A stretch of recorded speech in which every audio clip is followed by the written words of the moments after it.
এই ব্লগটা শ্যুট করা হয়েছিল জুলাই মাসের 24 তারিখে কোচবিহার থেকে কলকাতায় ফেরার টাইমে। অনেকটা লেট হয়ে গেছে, তোমরা ব্লগটাকে এনজয় করো। বাড়িতে এসেছিলাম, আবার চলেও যাচ্ছি, কোনো রকম ব্লগ শেয়ার করা হয়নি, এখন ব্লগ করছি।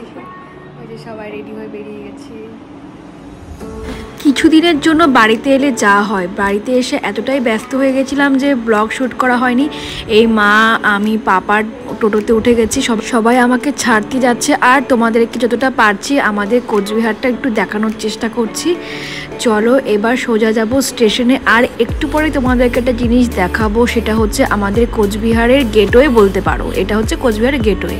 আর চলে এসেছি দেখতে দেখতে কোচবিহার স্টেশনে। চলো এবার ভিতরে ঢোকা যাক। আমি যাচ্ছি পদাতিকে, আর আমি এই ব্লগটা পুরোটাই ভয়েস ওভার দিচ্ছি, কারণ কথা বলতে ইচ্ছে করছিল না, মনটা খারাপ করছিল। এই দেখো চলে এসছে আমার ট্রেন, পদাতিকে যাচ্ছি। এবার একেবারে ট্রেনে উঠে তারপর দেখা হচ্ছে। আর এবারে মা পাপাকে টাটা করার পালা। আবার কবে আসবো জানি না, দুদিনের জন্য এসেছিলাম বাড়িতে। ট্রেনে উঠে গেছি, আর উঠে এবার শিলিগুড়িতে এসে একটুখানি নেবে চা খাচ্ছিলাম। আর তারপর সবাই পর্দা দিয়ে শুয়ে পড়েছে, তাই আর আমি ব্লগ শ্যুট করতে পারিনি, যেহেতু অন্ধকার হয়ে গেছিলো। আর এই গুড মর্নিং, চলে এসেছি সকাল সকাল। দেখো এটা মনে হয় দক্ষিণেশ্বরের আশেপাশে আছি। একেবারে নেবে ক্যাব বুক করে তারপর তোমাদের সাথে আবার দেখা হচ্ছে। ট্রেন থেকে নেবে করে নিয়েছি ক্যাব বুক, মাথাটা প্রচণ্ড ধরেছে। কতদিন পর বুবুকে দেখবো, আমি তো বুবুকে দেখার জন্য খুব এক্সাইটেড। কতদিন পর বুবুকে দেখেছি বাড়িতে এসে। আমার ঘন্টু বুড়িটা কোথায়?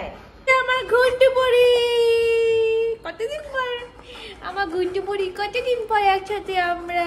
সবাইকে বলো গুড মর্নিং, গুড মর্নিং, বলো গুড মর্নিং।